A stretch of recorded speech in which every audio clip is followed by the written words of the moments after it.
Right, so as promised today, I'm going to be talking to you about podcasts. Josh, what is a podcast? Well, kick the PJ ripoff. Basically, it's like a radio program that you get weekly and you download it to your iPod or phone or whatever. Podcasts usually entail of one or more people just talking for half an hour, maybe an hour, maybe even longer, just about stuff. You can have very niche podcasts and then very also general podcasts. I think there's definitely something out there for everybody. If you haven't dipped into podcasts yet, I highly recommend you do so. If you have an iPod, it's extremely simple. You just go to the podcast section of iTunes and just browse through them. If you have other devices, it might be a little harder. I'm not sure of many services online that let you search through podcasts, but just check the websites of the things you're fans of to see if they have a podcast. You'd be surprised at how many things have podcasts in addition to their actual normal stuff that they make. So what podcasts do I listen to, and what podcasts would I recommend to you? I'm going to talk about the ones I do listen to, and I guess that's all I can recommend to you, since I do not listen to any other kind of podcast. So the newest podcast I've gotten into is a podcast called The Chapter Titles Were So Good, and this is a Harry Potter podcast. It's these three guys who are rereading the Harry Potter books from the start, and they do one chapter per episode in which they just talk about that chapter and what they thought of it in retrospect, because now they're older and they know the entire scope of the story and they've gone back to reread it. And it's a really interesting podcast, and if you're a fan of Harry Potter and if you like people taking the mick a bit out of Harry Potter, it's very funny, it's very informative, very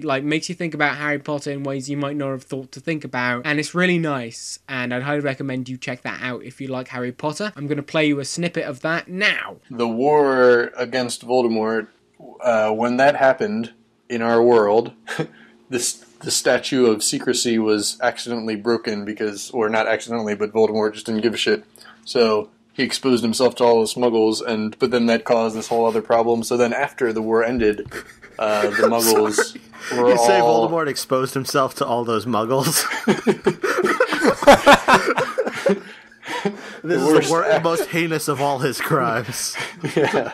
Oh my God. Wait. Did Voldemort have a penis? Another podcast that I'm into, notably these first two that I mentioned and the ones that I talked about yesterday, If I Were You by Jake and Amir. Jake and Amir, as you may know them, they're comedians who do sketches and stuff on collegehumor.com. Well, they also have a podcast, which is why I suggest, if you like something, maybe try and find out if they have a podcast of some kind, because Jake and Amir did. I never knew Jake and Amir had a podcast. My girlfriend just told me about them. Then again, I don't really watch Jake and Amir videos, since I think College Humor uploads too much. I don't want to be subscribed to that. However, if I were you, I'm just subscribed to this one show, this one really funny Jake and Amir show. Basically, they take people's emails in when they have problems and they're in a sticky situation, and they give advice. But the advice is obviously, because it's Jake and Amir, they do it in a humorous manner. They do it in a way that is entirely tongue-in-cheek. A lot of the time, it's bad advice, which would be proved if you listen to the first episode. I'll play you a clip from that right now. But how do you go back into a Starbucks after she's like, nah, I'm okay, I don't want to give you my number, and then you have to show up the next day. Of course, and I'll just have my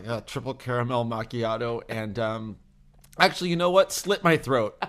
Can you slit my throat for me? I'm obviously too much of a pussy to do anything ever again, so I'd like you to do me that one favor. Next up on the list of podcasts that I really enjoy listening to is No Such Thing as a Fish, which might strike you as a really weird title for a podcast, but really what it is the QI podcast. The elves, the guys who do the research on QI, they're called the QI elves. These people have made a podcast that's really fun and informative and great if you're a fan of QI. You don't necessarily have to. It doesn't follow the QI format. It's basically just four people sitting around a microphone talking about facts that they found out that week that they thought were quite interesting, they thought that were fun. And one person has their main fact, and then they discuss it in a humorous way, and maybe other people will shoot in with other facts. And it's just a lot of facts strung together in a funny way. A bit like QI, but without the panel show, without the competition element. Okay, so I was looking at other mix-ups, and I saw a newspaper story. The FDA in America was warning people not to mix up the prescription eye drops called Durezol with the acid-containing wart remover Duracell.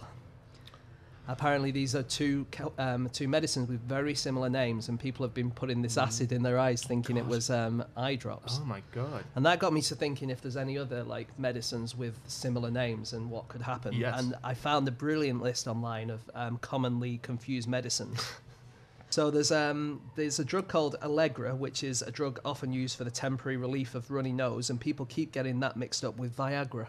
Though if you do want panel shows and comedy, I can highly recommend you subscribe to BBC Radio 4's Comedy of the Week podcast, which basically every week BBC Radio 4 takes one of their programmes from that week, one of their comedy programmes from that week, and sort of spotlights it. It just shows like, oh, we think you should listen to this. And it's basically like watching a pilot episode or something. So, oh, I like that. I'll listen to the rest of it on Radio 4. And it just sort of like highlights some fun things about Radio 4 comedy. Occasionally they have some Just a Minute and stuff, and it's really good. Unless you listen to radio shows that you probably might not have listened to in the first place. And the good thing about Radio 4 Comedy of the Week is you don't necessarily have to be in the UK to have it. So you don't have to like have Radio 4, though the radios are international anyway. You don't have to be like awake at stupid times to listen to Radio 4, if you know what I mean. 33 seconds are still available, and you start now. Coming from gypsy stock, I've spent my lifetime moving house. Indeed, I was conceived in a moving house.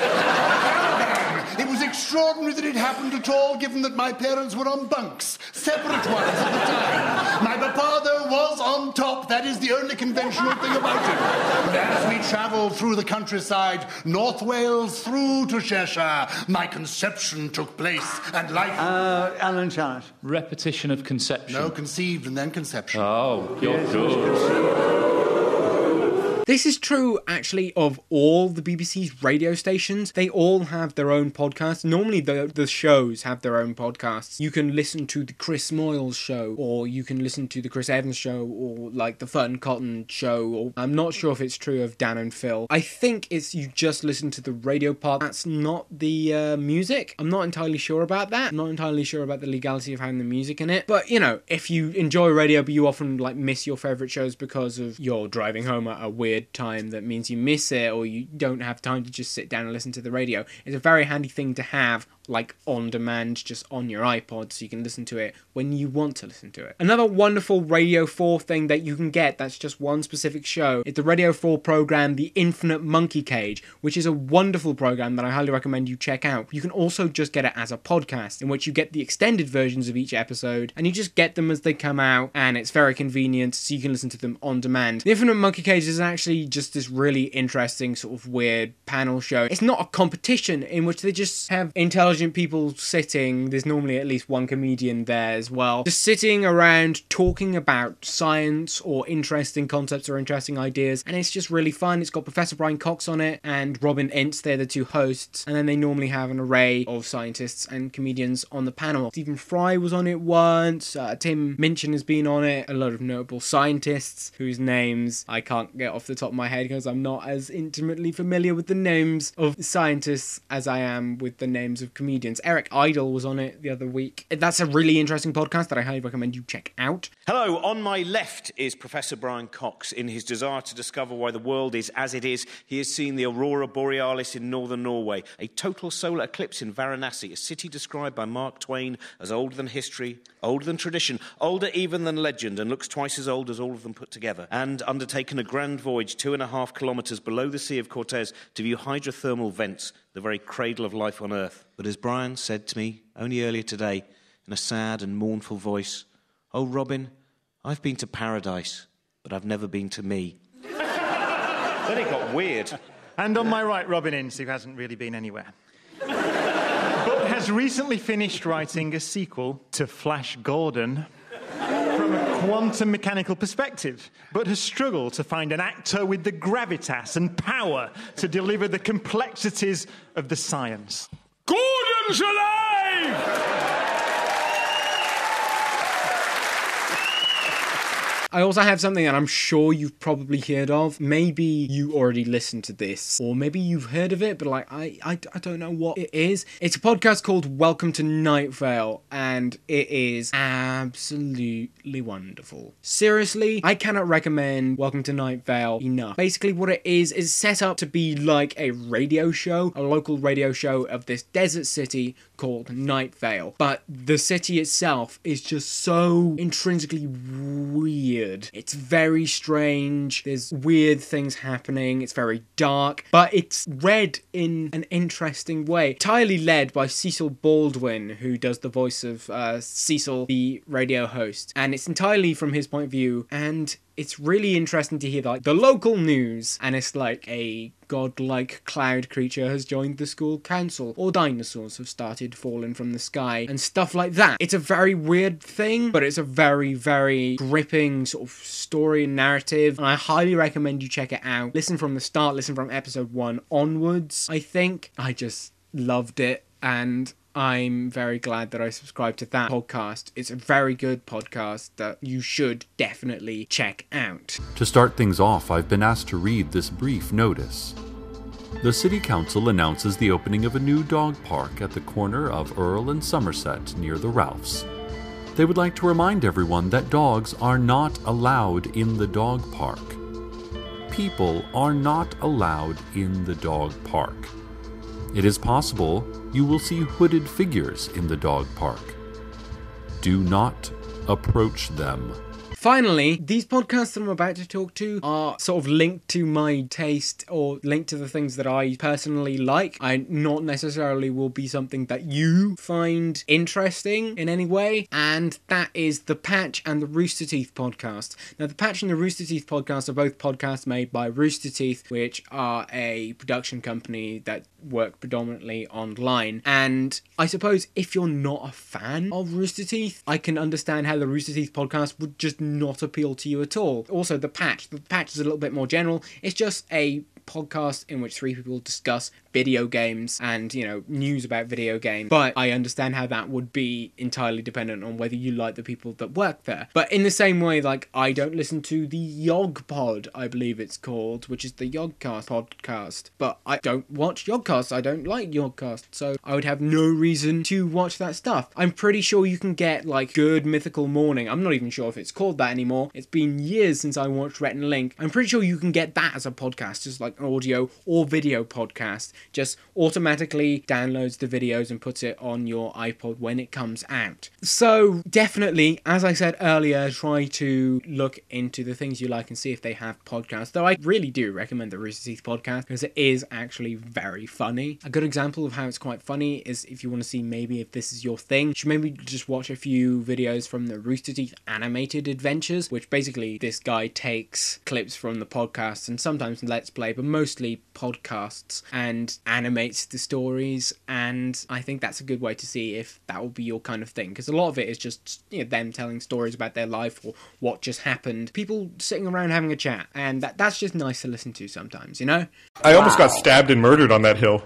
When I was like 15, I was up there with some people I knew throwing rocks from there, trying to hit the football field. One of the dudes I was with threw a rock, and then some dude came walking out onto the field, and the rock hit really close to him.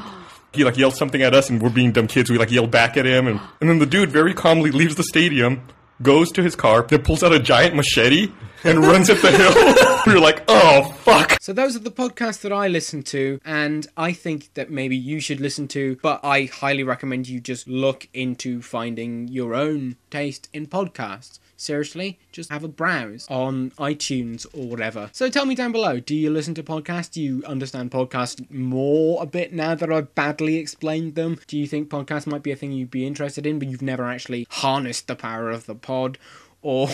Or are you like me, in which podcasts become basically all you listen to rather than music? Tell me down below, tell me on Twitter at 24 hours a year, and I'll try to respond to you if I can. Sometimes I can't respond to comments because people don't have the reply thing on, which is kind of annoying because a lot of the times I really do want to reply to your comments. I just actually can't, and I apologise for that. Alright, so I'll see you tomorrow.